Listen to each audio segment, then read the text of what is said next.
Hello, Echo. Can you hear me?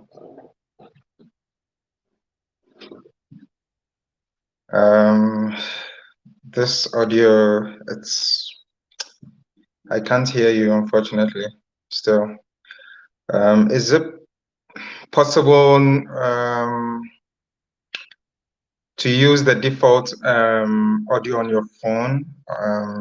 If, I'm not sure, or if you have a wired earpiece or something, we could try that and see.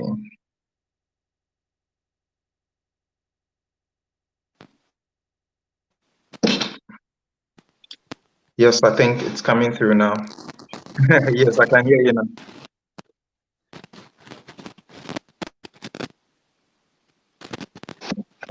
Hello,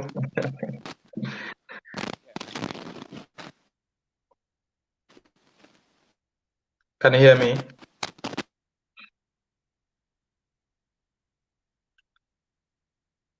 Can you hear me?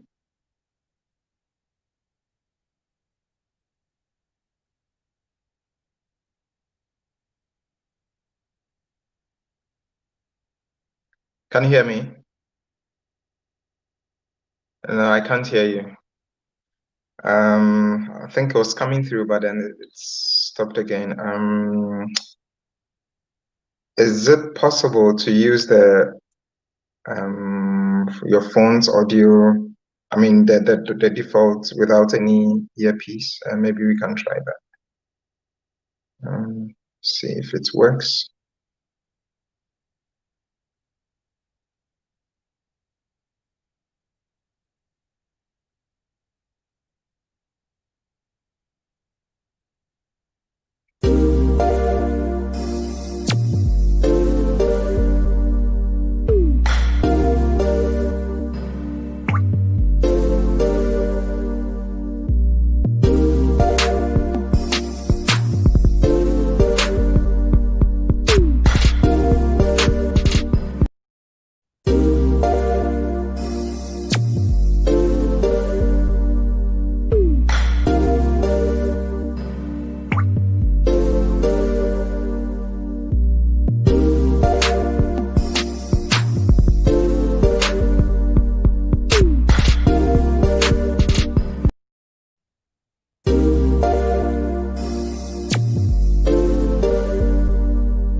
Hello, can you hear me? Hello? Yes, I can hear you now, Hello? but I can't see you. Yes, I can hear you, but I can't see you. Can you hear me?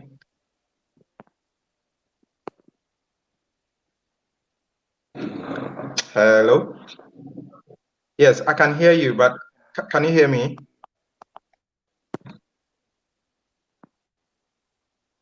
Hello?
Hello?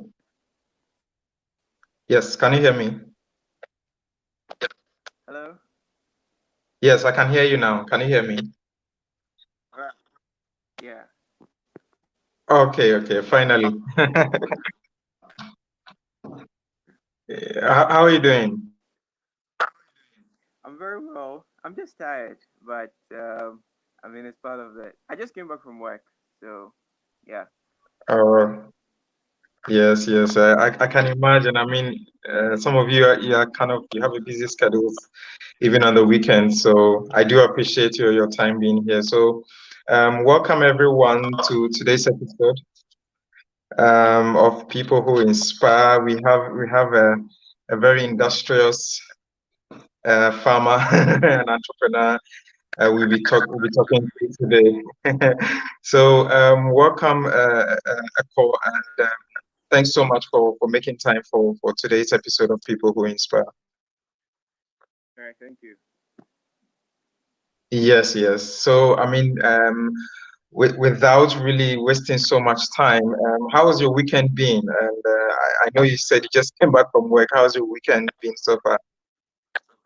Um, I mean, I can't complain because that is what I have chosen to do, which is to spend more time finding ways, to grow good food for people to eat. So yeah, it's good. I have to accept that, and it's tiring as well. But hey, we're good. Yeah, we're good. The grinding must go on. Yeah. Yeah, and to start the conversation, I think one of the key, let's say, starting points for all our conversations has been to tell us a little bit about um, who you are. So where did you grow? Where were you born? Where did you grow up? A little bit about what it was like growing up. And if you can just walk us through, let's say, the very initial stages of how you were brought up, from primary school, JHS, SHS, just to have a little bit of your journey from the beginning. Oh, okay, okay. So from the beginning, my name is Stanley Smith Aqua, and um, I'm a Thursday born. That's why I have the name Echo. And the fancies we name Echo instead of the Yao. So on my Facebook, you see Ekow Smith instead of Yao. And I was I was born in Tema Community 2 um, to two industrious, parents. My mom is a vocational woman, and my dad is a technologist, let me say, or let's say an engineer. So dexterity is something which was in the family. That's one thing. I attended my primary to JHS in the same school, St. John Bosco Basic School, which is in the same neighborhood.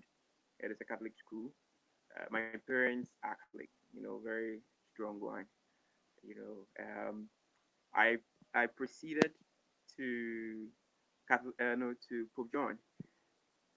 So I'm a Pujuba. Yeah. Powerful, powerful. Pujuba. uh, yeah. And I read business at secondary school, though that wasn't what I wanted to do. So when the form came that we should fill out, the schools that you wanted to go, I took it. I didn't show it to my parents, and then I felt, I filled in, um, you know, Gofordia Tech, St. Paul's Technical, Suhum Tech. I just wanted to do tech, technology, technical science, that thing. And my father was like, "Are you the one going to pay your fees?" I am saying go and study business, so you have to go. So I had to just take it up, and from there, you can't really divert from business to some, fields, most especially the sciences and then the, technical kind of. So I feathered at Catholic University in Sunyani, and I read economics and business administration there. Mm, So mm. basically, that's my That's your uh, journey.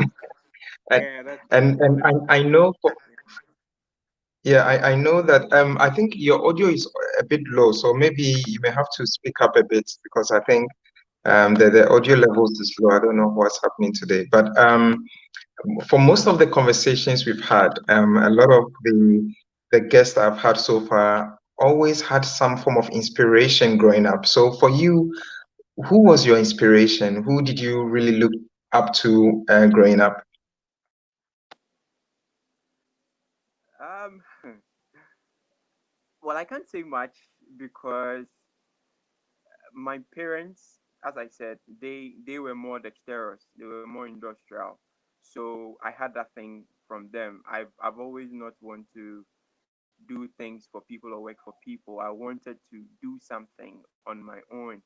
So most especially my dad, he uh, in his memories. I mean, he's dead.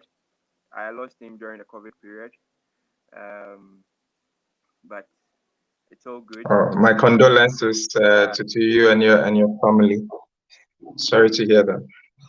yeah, but it Yeah. didn't stop me from actually getting more strength because he's been my backbone. He's been that inspiration even till the day he left or till the time he left.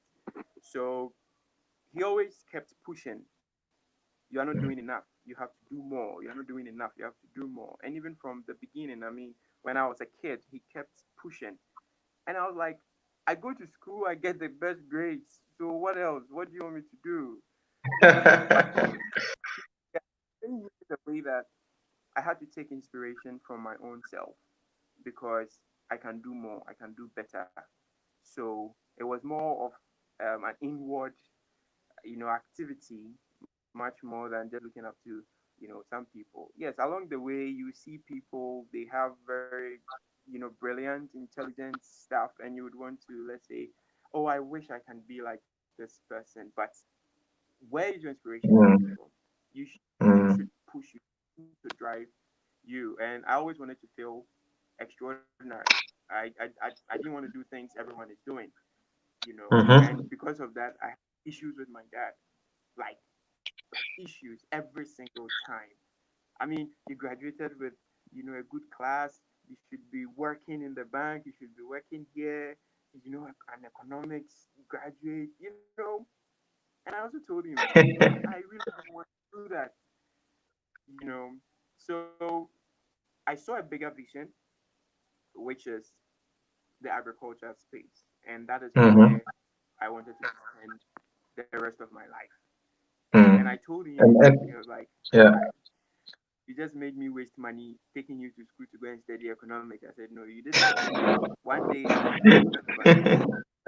Yeah. So Yes, I it's know. a I very mean, I think yeah. your parents always have that yeah, that kind of inclination um to make us stick to what we studied and to practice what we studied. I mean, before we come into how you got into agriculture, because that for me is that I'm really curious how someone with a business background, economics background, and now you're a farmer and an entrepreneur.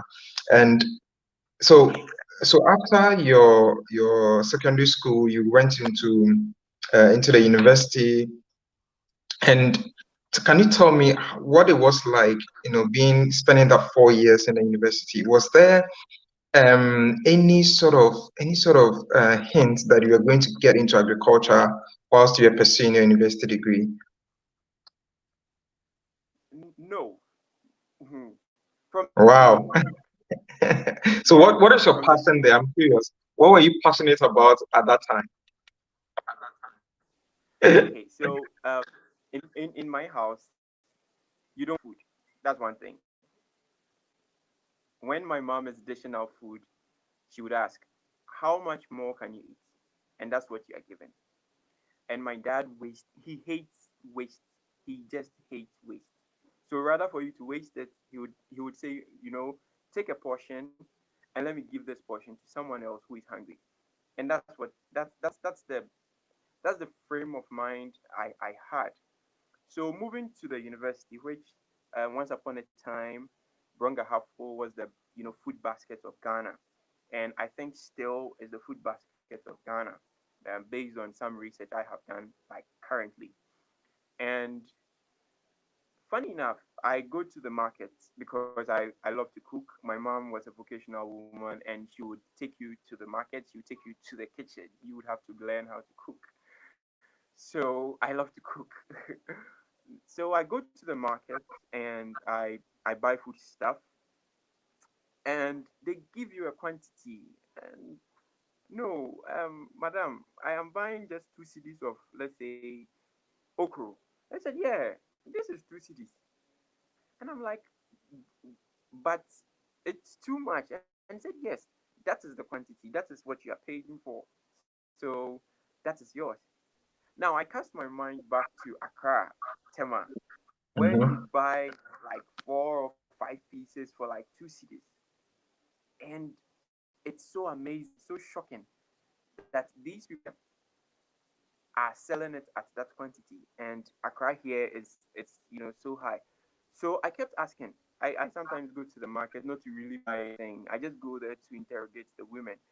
And they'll tell you that I I have a lot more in the farm and I can't take this one back to the farm or even back home, meaning it's going to go waste.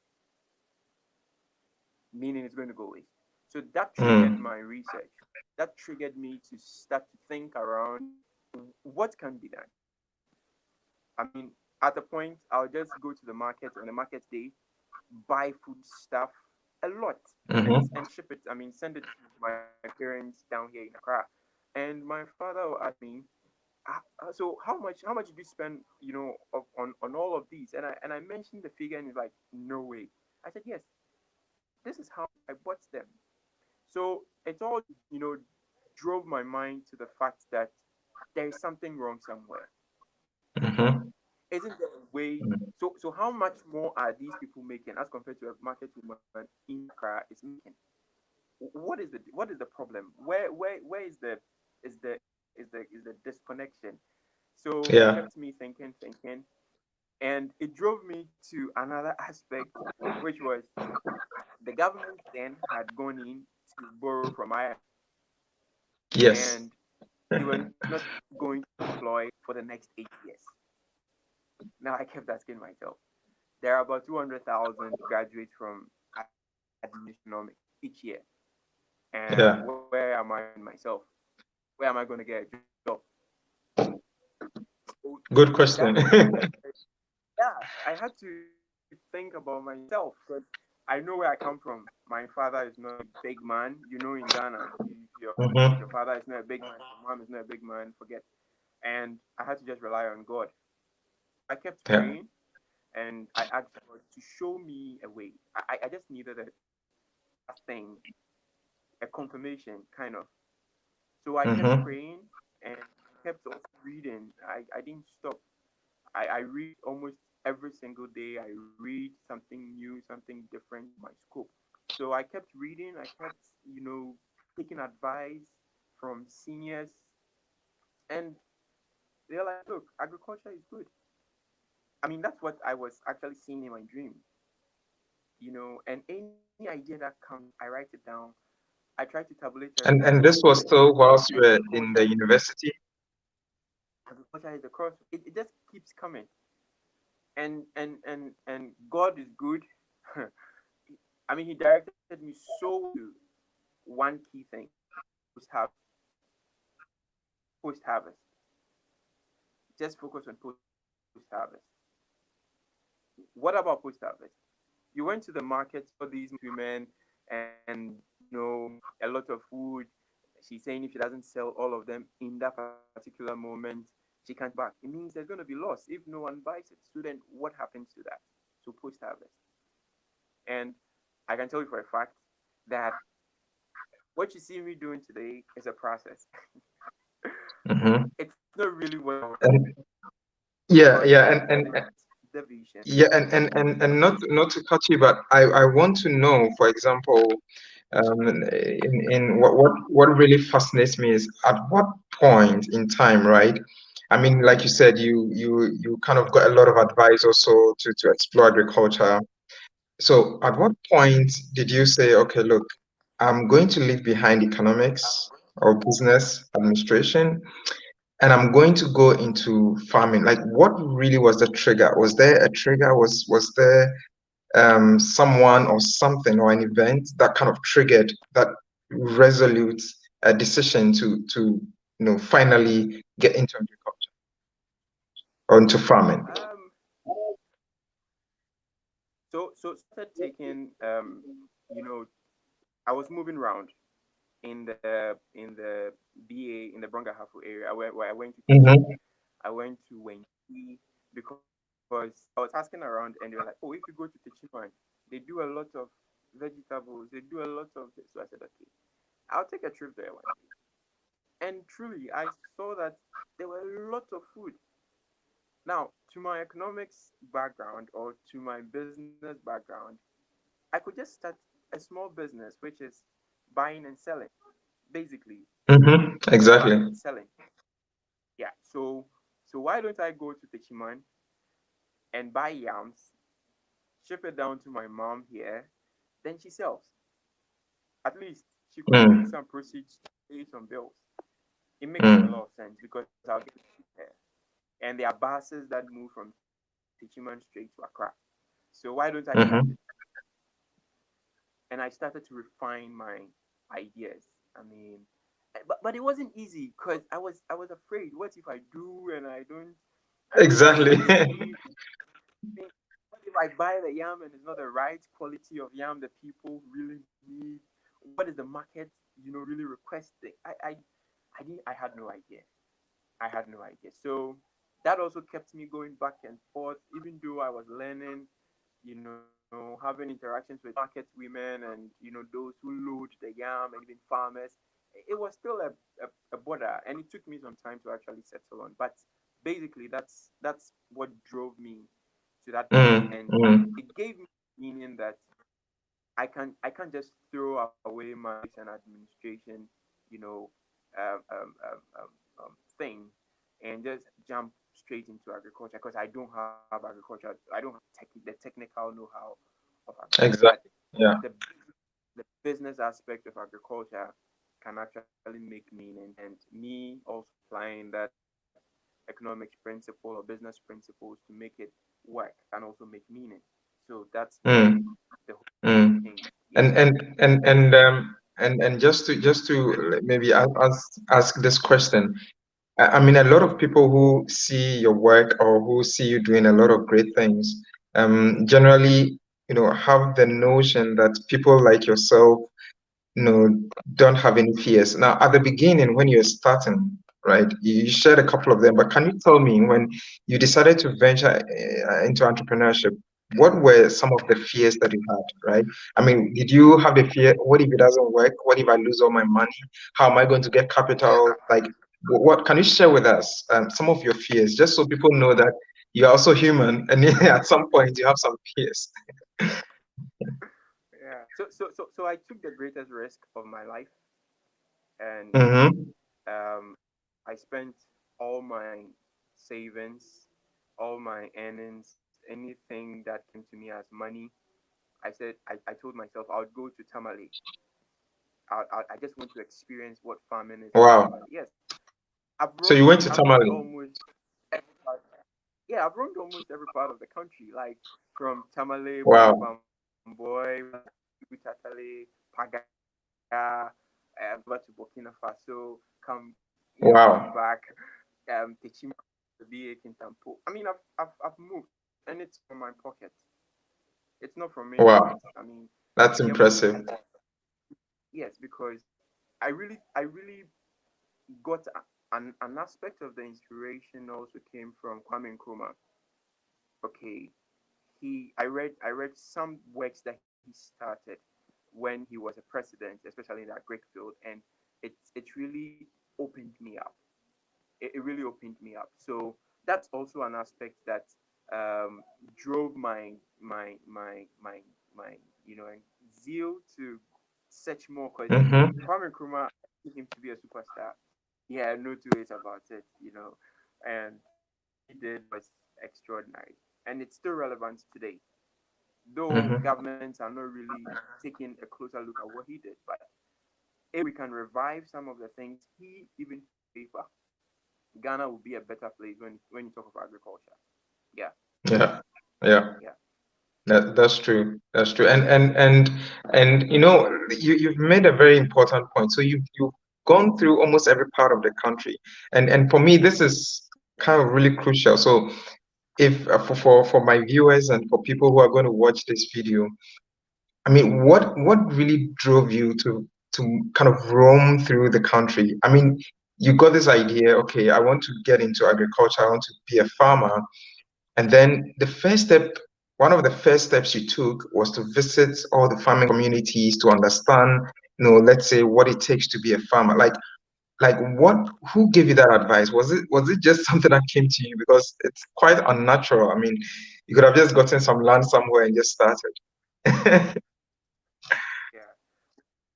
Well, I didn't want to be a farmer.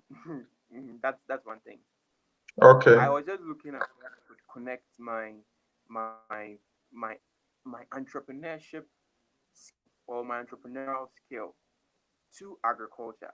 I didn't want Ah, to be a okay. farmer because yeah, because it seemed to me a little more difficult. But the farmer can be happy and produce if I am also taking the produce from him or her Mm-hmm. and giving him something good. So Yeah. that social intervention aspect with business was what I was looking at. How then can I make the farmer still work hard and get something good, pay for the school fees for the child or for the children, and still would want to farm more. So that was it. Mm-hmm.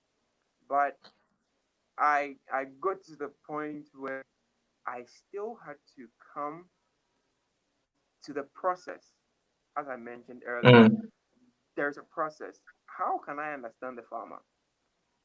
Is until Mm-hmm. I am in there. So the hermeneutic spiral, which is used in sociology to solve problems, would tell you that before you can Mm-hmm. solve a problem, you must be part of the problem. You Mm-hmm. must find yourself in the situation. Then you can Mm-hmm. find the problem, and then get to the point where you can now say there's a solution to the problem. So I had to now put myself in that situation to be a farmer. And when I Mm-hmm. become a farmer, I would understand why when the farmer gains, 100 cities, he wants to go and marry another woman in addition to the 100 cities he already has. I know, right? Yeah. So it's the joy Mm, when the mm, farmer sees value of what he has put in the soil, and someone has also identified that, oh, this is valuable, and this is how much I'll pay, which is good for you, and the person does it. So then that was mm. my approach. Yeah, Okay. but I Oh, think it took me a whole turn to now start from the basics, and then mm, gradually, and then I mm, can now do what I want to do. Yeah. mm. And you made a very important point here that really I think I took note of. So you started from what you have, right? So what did you have? You had the curiosity for agriculture, and then you also had the skill set as an economist, as a business person, and you're trying to marry the two. You're trying to, okay, let me find out how I can find, a subset, right? A meeting point, a convergence between these two things that you had. And then eventually it turned out that, okay, then I have to be a farmer. So I'm curious, like at what point did the journey of your curiosity transition you into a farmer? Like what really happened from just, okay, let me try and combine my economics and agriculture, and then, okay, voila, I'm now a farmer. Like what really caused that or influenced that decision to get into farming? I would say it's a risk I took actually. It's Mm. a risk. Huge risk. Yeah, yeah, it's very huge. And um, so I started. I had a pig farm, Um, Oh, really? You had a pig I had farm? yeah, I had a pig farm. If you should check my Facebook, Mm. profile, you see a lot of things I posted. I had a pig farm. I had good number of pigs that I was actually selling, and I wanted to understand the business. I had I rented a land. I got a farmer. I bought him seeds, inputs for him to start. I mean, to produce some vegetables. He tried. I understood why a farmer would just abandon sites, all because I didn't send money on time for him to buy fuel to put in a pool. Wow. It's Wow. it's a ball game. It's a whole ball game. So, I mean, people call me and say, "Hey, Ekow, I want to be a farmer." I said, "Cool down. Be careful of what you're wishing for." There's a lot that you have to brace yourself for, because Mm, it's not as rosy as I post on my page and I you see fresh tomatoes.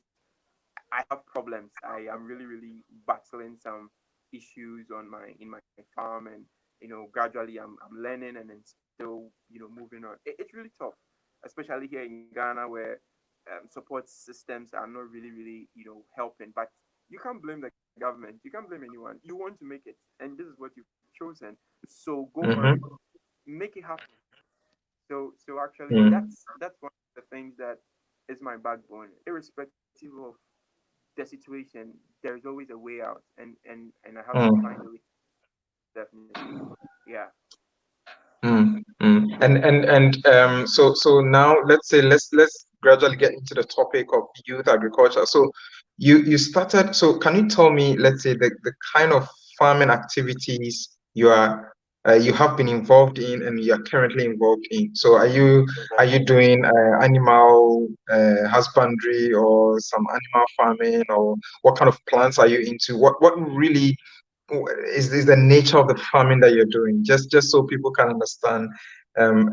Yeah, what you get you gotten yourself into. Okay. So my business was to give clean food, all right, and very quality food. Um, People had a notion, or people still have the notion that pork, that is pig meat, is fatty, is unclean, Mm-hmm, and all that. And I actually wanted to tell them that it's not true.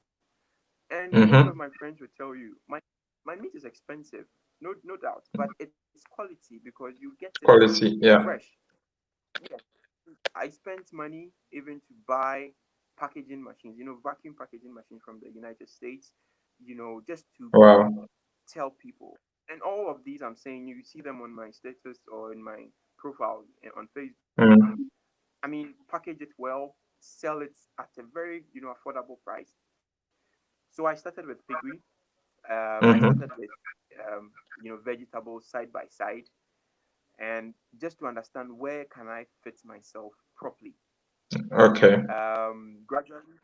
Gradually I moved on. I saw the problems um, associated with meat. I want to share this one. So I was supplying a client who needed Mm-hmm. 200 kilos of carcass every single week. 200 kilos, just one Wow. client. Yes, Wow. 200 kilos of carcass. That means you've dressed the meat, you've drained out blood, Mm-hmm. water, the that is ready to be consumed. I was doing like 200 kilos, and that should be Wow. around um, 300 kilos of, of, of full animal size, like weight. So you lose like Wow. 200 kilos out upon dressing and all that. And in the process, my guys on the farm didn't do protocols right. And as soon as I got there, I picked the meat up, ready for delivery, straight from the farm.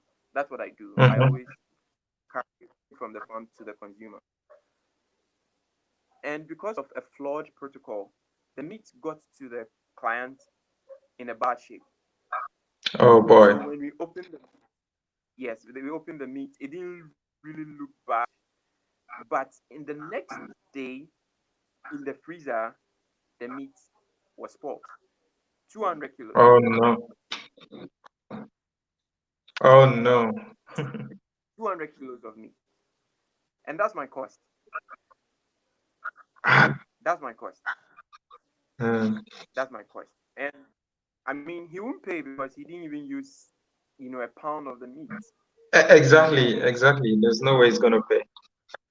So it's my cost. Secondly, I brought another 200 kilos to the house just to Mm-hmm. save me some time because I didn't want to disappoint my clients. So within the week, Mm-hmm. that's another time, I brought in another set of 200 kilos, kept it in the freezer. Mm-hmm. So as soon as I go home, I dressed the meat, I packaged everything, dropped it in the freezer. I went to bed in the midnight. The light went out. We were in the period of Oh during Christmas, so no, yeah. So that's 400 kilos. just That's 400 gone. kilos. So yes, that's just gone, and that's my cost as well. You get it. I mean, you Mm. travel all the way, the fuel, the transport cost, everything, and then you come back, and this thing happens. That's Wow. for the meat. Yeah, that's for the meat. And with the vegetables as well, I got vegetables from the farm, from other farms, because I didn't have the skill, the skill or the size to, sell to a lot of consumers. So I was aggregating from, small farmers and then Small bring farms, them, yeah. Yeah. Mm-hmm. clean them, package them, and then sell. So I tried to also beat time by bringing it in a little earlier. That's a day before the supply. I brought Mm-hmm. it in, cleaned them, arranged them. Trust me, I woke up in the morning and I was just counting losses. Yeah, I was just counting, picking them and putting them in the bin because the conditions were not right for it. So about Mm. about 60% went bad. You know, Oh no. so it actually affirmed why God was telling me I have to be straight with this because that wasn't just my thought. It was straight from God. Mm-hmm. I can tell you 101% that post harvest is where you are supposed to be. Mm. Because if I'd had proper storage, I don't think my meat would have gotten spoiled. Exactly. If proper storage, I think my vegetables would also go waste. So post harvest is the thing for me. Now I had to take about 2 years, forget everything, find some job, and then get time to focus on how I can understand what post harvest losses is. 2 years, Mm. 2 years. How or Wow. what post Wow. harvest losses is. What are the possible interventions when it comes to post harvest? Because I know the very best one is cold storage. Storage is expensive. Mm-hmm. It's very expensive. And as you get it, how do you even run it? The operational cost is killing you. Mm. Mm. Mm. So what do I do? And it had been a very beautiful time for me, learning. I mean, making very little money at the end of the month from some jobs, and it's all because I had to go through that just to understand something. Because if I should do a Mm. full time job where all my attention is needed, then I can't do what I'm doing or You the can't, things yeah. that I'm supposed to do. Mm. So Mm. that was the aspect, and I came to the point: why don't I start my own thing? I know the kind Mm. of meat I'm supposed to give to people. I know what I'm supposed to do in terms of formulation, feed formulation for my animals. Um, I know what kind of fertilizers that I'm supposed to use, what kind of vegetable, so that the vegetable can be stronger, can be better. What kind of Mm-hmm. seeds is very important. The seed you use The is very seeds. important because Mm. yes, if you put in a junk seed, you get a junk food, no Mm. matter what. Yes. So I was telling a Wow. friend that at a point there are seeds which cost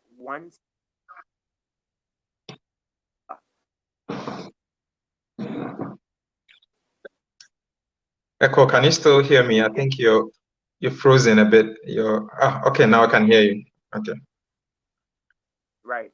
So it got me to now do the right thing and now know how best I can move towards my next position or my next or let's say my real business, which is buying vegetables, buying meat, mm. and then selling. And whilst I'm selling a value. I'm not selling a product.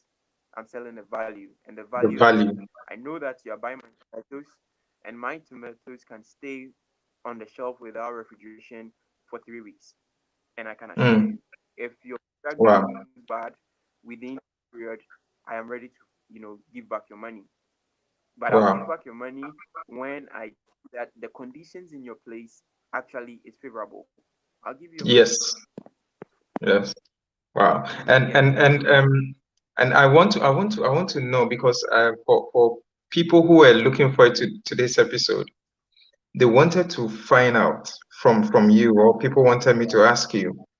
Um, a lot of times when, especially the youth, I mean, today's topic is on youth and agriculture, and how do we start? Because people, like, for example, people mention the lack of initial capital to start. So, for example, how do I get money to even go and get a land?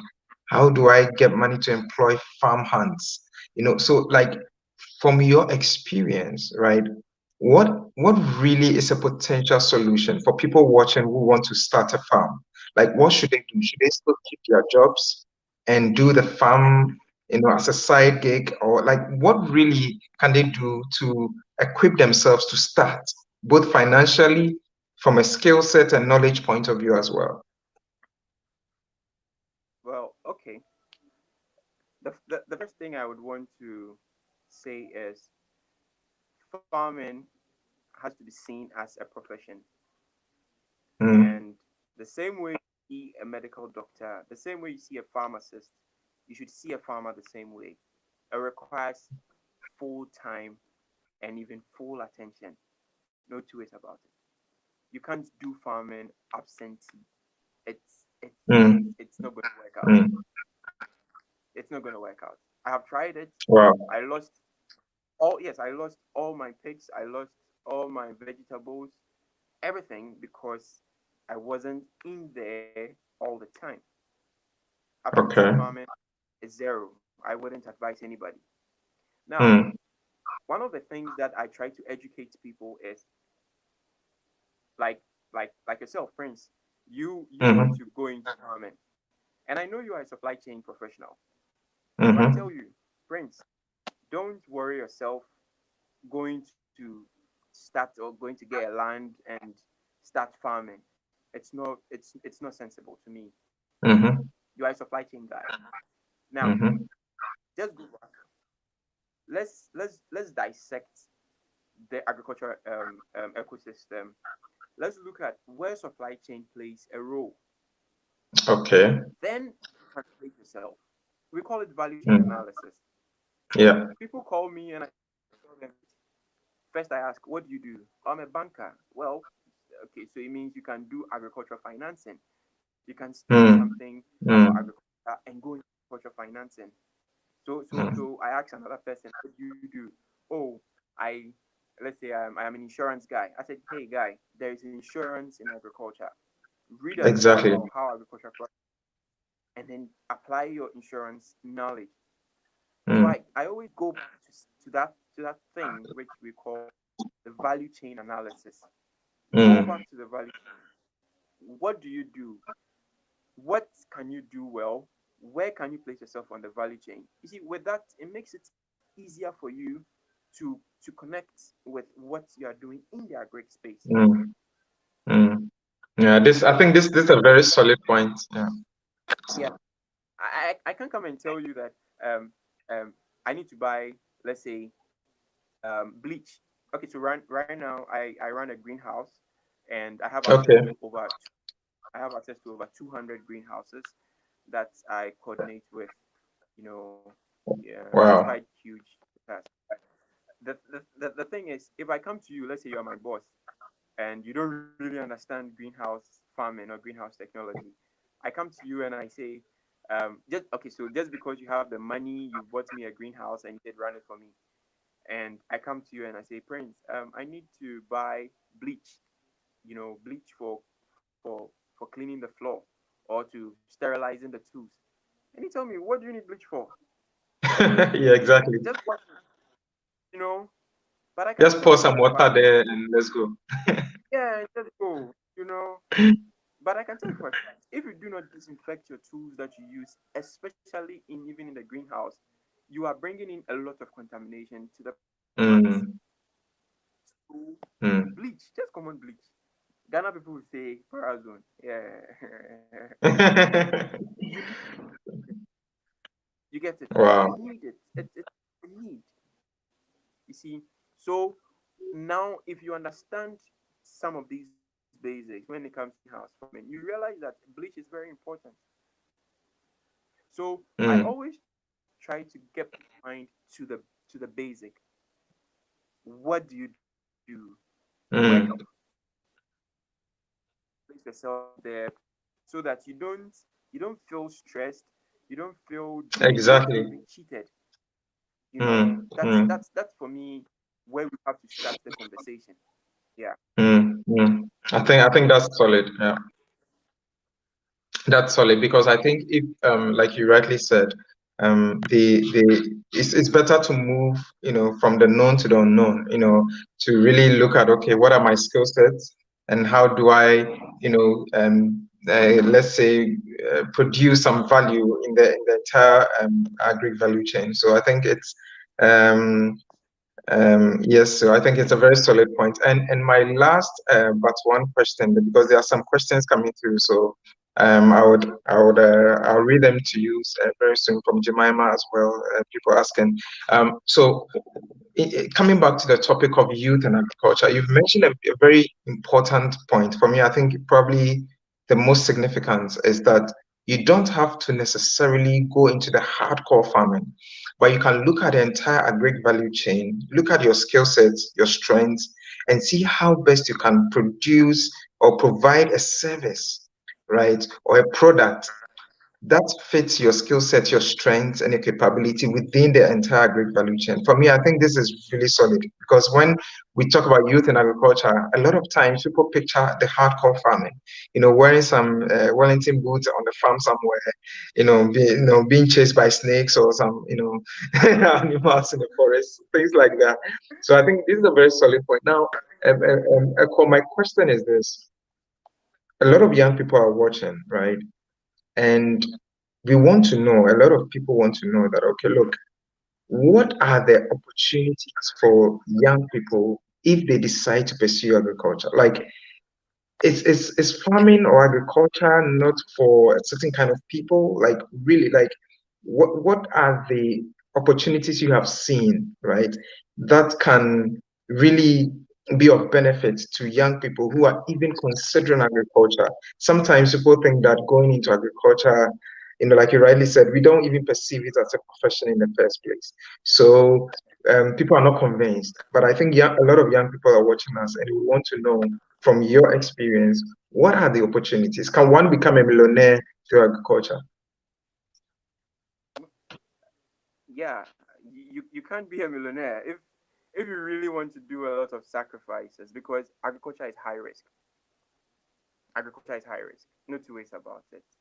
But as I rightly said, I mean, look at our friend Ceci of Ceci Technologies. Yes, yes. He He's an even just commented. oh, okay. Yeah. I mean, he's an engineer, but look at the amazing thing he's doing in the agri space with his technology or with his engineering skills. All right. Mm, mm. Agro Center. He's Yeah, also an agro center. engineer. Yeah.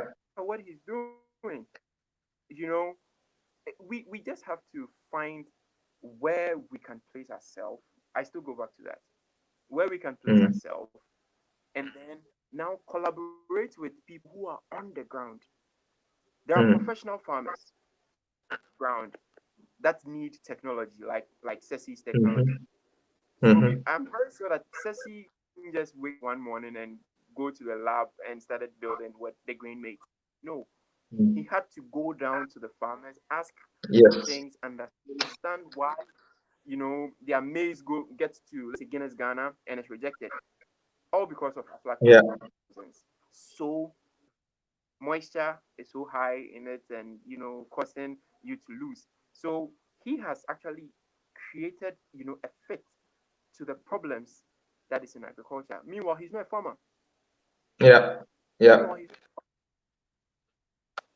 Yeah. I've been Yeah. able to design, a code system, which I'm not an Mm-hmm. engineer, but through my Mm-hmm. research, through communications, through conversations, and even through learning, I've been able to Mm-hmm. design a code unit or a code, structure, which soon I'm going to build up, which the Wow. technology isn't mine. Yeah, the technology is not mine. I have to be clear, it's not mine. I am just Mm-hmm. applying technology to something and then to another and to another and to make it work. Mm. You don't have to be the you can't invent the wheel. So it's always very basic that you do collaboration. You have to learn from people. You have to collaborate. And one of the bad thing that has always been happening in Ghana now, especially in the ecosystem of entrepreneurs or entrepreneurship, is failure to do partnerships. Yeah. It's crazy. Yeah. It's Yeah. crazy. Yeah. That's true. Just as he's watching right now, and he can tell I designed a thermometer with some features that I need in the greenhouse, and we are Mm-hmm. still having conversation. He's going to me. I designed it, yes, and I threw it to him because he's the builder. He understands Yeah. engineering. That is collaboration. You get that is collaboration Yeah. because in the end, Yeah. it's going to affect my yield. It's going to make me now Mm-hmm. know that my greenhouse has high temperature in, let's say, in the afternoon at this particular Mm-hmm. time, at this particular time also it's cold Mm. or it's Mm. cool. So Mm. without collaboration, you can't really make it. And with the fact of or with the factor of money, you need money to start. As I keep saying, Mm-hmm. what we always see in the face of agriculture is farming, and that's traditional. There is always a Mm. transition, or there has been that transition, which we call Mm. agribusiness. Mm. The transition Yeah. from agriculture to agribusiness, and that is the phase we are supposed to be looking at. If I should, if I Mm. should bring, tools from, let's say, the Netherlands and come and sell to farmers in um, um, um, Bumpurungu Yonyo, it Mm-hmm. is business, but it's directly involved, let's say, or is directly related to agriculture. So it is not agriculture then, but it's agribusiness. It is a Mm. business. Mm. Yeah. So Yeah. even if someone Yeah. is look at an opportunity where, let's say, I have a market, I have a group of people Mm-hmm. who want, let's say, tomatoes. So can I connect to a farmer where I can buy the vegetables from the farm and then supply it to the person in his home or in her home at his convenience or at a convenience? It's a business. Mm. Yeah. Can I Yeah. produce Yeah. bleach? Can I produce bleach and sell to greenhouse farmers because they would use it to Exactly. sterilize their tools? It is a business and it is direct relation to agriculture. So unless we see agriculture as a business, that we shouldn't just think it's the hardcore farming, we will still be marking time. It will still be marking time. Mm. Yeah. Mm. Mm. So I don't know I if think thanks for you what do you say? I didn't hear the last bit. I'm saying I don't know if I've actually spoke the question that you asked. Yes, yes, yes, yes. You've actually asked because I think we are most of us are all, let's say, guilty of this. When we immediately we mention agriculture, we are thinking the hardcore farming, really go and get the land, but we don't think, okay, if I'm an accountant, can I come up with an accounting services for agriculture to farmers, who don't even know basic bookkeeping, for example, right? Because for No. them, they don't even keep a track of their cash flow, cash in, Their book. inflow, cash outflows, and stuff like. I mean, these are things like the ordinary person does not really consider, right? And we think of, like you rightly said, when we think of, we are only thinking about the hardcore farming. We don't think about the agribusiness aspect of the conversation. And really, thank you for drawing our attention to that bit. Um, there's one last a question here from Ceci. Isaac Ceci has also been on People Who Inspire a few months ago, and What's he that? says, "Can I have some vegetables?" So I mean, he's just says, "Hi Stanley, good work. Can I have some Come to the farm. vegetables, please?" And Jemima Bento Bentum has sent a question. She says, she sent some comments and a question. She says, "So proud of you, Mr. Smith Aqua. This session is very motivating. Please, I want to ask, what keeps him going? Because there are challenges every entrepreneur faces." So this is from Jemima. She wants to know what keeps you going. You rightly mentioned there's lots of a myriad of challenges, but you keep going. So what keeps you going? Well, it's God factor and the dream that I have. So I mean, those are the two things. The first thing is God, because I wake Mm-hmm. up in the morning and I just feel like I'm really tired. But Mm, you didn't just wake up. You woke up for a reason. You woke up, and that purpose is the dream. And the dream mm, is to feed people because you've chosen to do that. So exactly. first factor is God, and the second is the dream. Mm, So for me, I that's like what that. keeps going. I like that. Jemima asked another question. She says, uh, please, I have also another question. How is he working during the weekend? How does he merge his farming with his social life? She wants to know whether you have a social life. Oh, for now, social life has turned to social media because that's the only way I connect with my friends. But um, once a while I step out with my friends.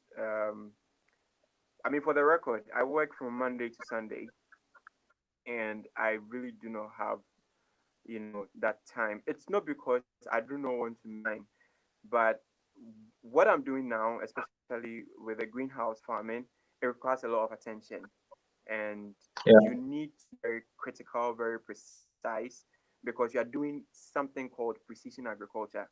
You don't just give water; you give calculated water. You just don't give nutrients; you give calculated nutrients. I mean, everything is calculated, so you need to be there. The physical presence at the farm each day is critical. So um, I don't intend to do this for a very long time because I've actually started training people Okay. to understand greenhouse farming, and some of them would take up um, at my greenhouse, and some other greenhouses that other people have opted to give to me for them, so that I give opportunity of employment to those people to work, whilst I also look at other aspects of my business, because I have three subsidiaries now, and all are related to to agriculture.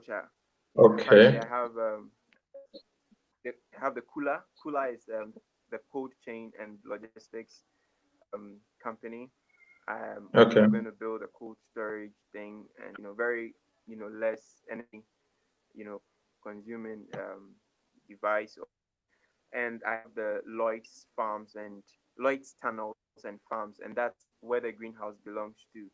And then I Okay. have mobile market, and mobile market is actually my market space. So I Okay. produce the food and aggregates with Lloyd's. So actually, Lloyd's is my father's name. I named that company after my dad. After, okay. I Okay. Yeah, yeah.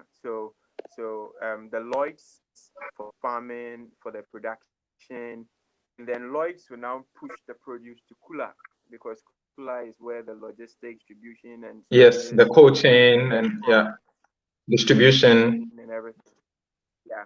And then from Kula, it moves to Mobile Makola, where the food is made available to consumers, both retail or even wholesale. I mean, Okay. community based Wow. selling, or let's say, or the hoteliers, we sell to them. So I did this so that I wouldn't have to lump together everything in one. I mean, Mm, it would be difficult to run the business, but I wouldn't have gotten this idea if I wasn't a business or Exactly. a student. Exactly. Yeah. So yeah, there's Yeah. nothing Yeah. like Yeah. that, That's. and um, I feel so good, and I feel refreshed that and my wisdom through Christ has brought that merger to that convergence because I would have Mm, thrown away that 4 years of experience or course yeah. studies, and my charter is also in industrial economics. So Yeah. as I want to be a chartered economist, agriculture or it's an industry. I would say it's an economy Hmm. because everything is found in there. And it's also an industry that needs to be managed properly. So I am also bringing the principles from industrial economics to actually make agriculture more enticing and more, sensible. Let me use the word to even the layman or even to any other Mm, person. Yeah, we shouldn't just think farming or we should just think agriculture or even agribusiness, just the hardcore farming where you need, to put a seed in the soil and wait and water. And no, no, no. That's too hard for us. We have the heart to mm, see it when it's not doing well. We will smile. You yeah. cry. Um, and thanks for answering that. We have just 2 minutes left. So my question finally, there was one more question from Jemima. She's asking, um, do you think the educational system in Ghana is doing justice to the agriculture course? Because we don't grow up developing any love for for the course. So the agriculture programs that we have in Ghana. So I think she just wants to know your take on that. Can you repeat it again? So Jemima is asking that do you think the education system in Ghana is doing justice to the agriculture programs or courses? Um, she just wants to know what your take is on that because she's saying that we don't grow up developing any love for agric. Yeah. Yeah. Well, it's up to actually I think your line is breaking up again. So I can barely hear you. If you can still hear me, Ekow, I think your line is breaking up and your video is frozen now. Yeah. So maybe you can dial back in. Yeah. So guys, yeah. So yeah, I think you're back now. Yeah.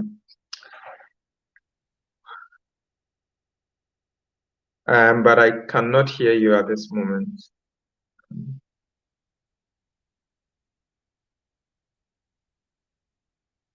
I still cannot hear you. I think your audio has gone off, maybe. Uh, so if you could check that for me, that would be can good. Yes, okay, it's gone back. Or it just came back on, went back off right. again. Yes, Okay, now I is can it hear you. better?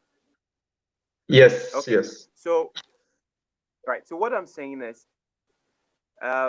mostly the government they just do things which which suit them politically. Trust me, I have to be Yeah. blunt on this. Yes.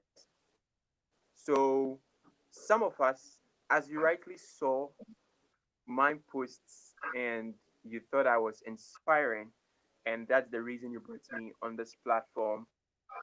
Same thing I would keep doing.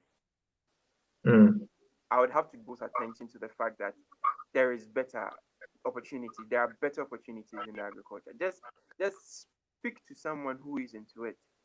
You know, I take people to the farm just to let them experience how harvesting is done, how mm-hmm, greenhouse farming is. I mean, I mind to it. It's more practical.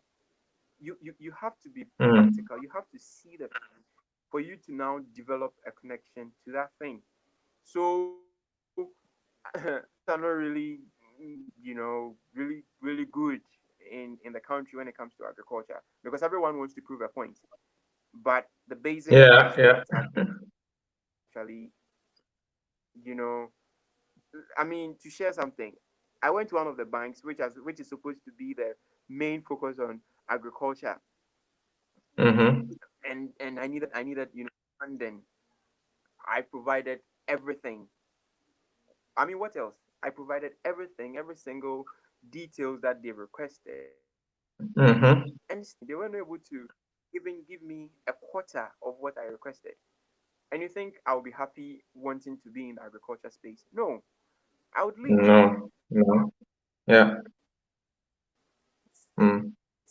It's painful, the kind of situation I'm in. But as I said, if you don't have that heart, and if you don't have and if you do not have a dream, forget, you can't really make it. Mm. You'll back off. Mm. You'll Mm. back off. Mm. Something has to Yeah. So.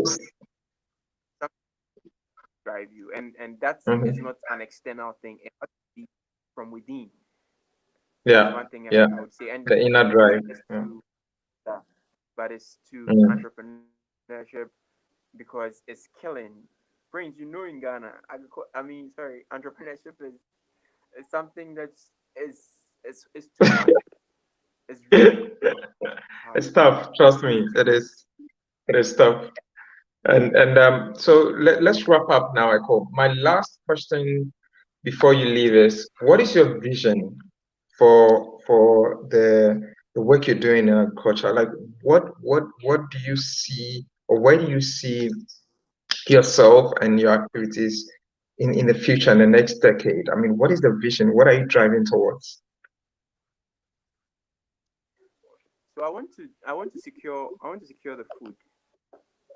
I just want to do that. I just want to secure food for everyone. Mm, I mean, they mm, say we are hungry poor people, and I think you've seen statements like that. yes. Africa Yeah. is stricken with poverty. They are hungry people. They paint pictures of such, and I want to tell a story. I want to Mm, tell people that we have the capacity to do something. What we need from you is maybe your technology, but even with that, we can still produce and feed ourselves and export to any other West African or even African country. mm, My bit mm, is, I think when we are able to secure food, and I want to quote from FAO, their description, or let's say their definition mhm, for or food safety is, I mean, food security isn't just about securing the food in, let's say, mhm, cold storages or in barns or in warehouses. It is when the food is in its right nutritional proportions. That is food mm, security. mm, So it's not just mm, about someone growing vegetables by the roadside somewhere using some kind of water to irrigate the thing, and you just go and you collect it, you clean it, you package it, and you bring it to us. That is not food security. I should eat it and not go to the hospital.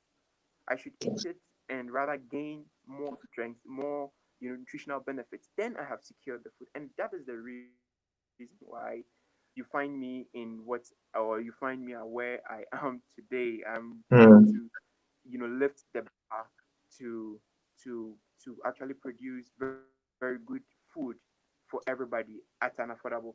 I mean, we need money, yes, but mm. sometimes we can't just kill ourselves with high prices. I mean, Yeah. on the other side, you are committing, in increasing price and selling a very important or essential commodity. So for me, it's not the money thing. For me, is about people get satisfied, and they would now pay for the value. Then I'll get my money.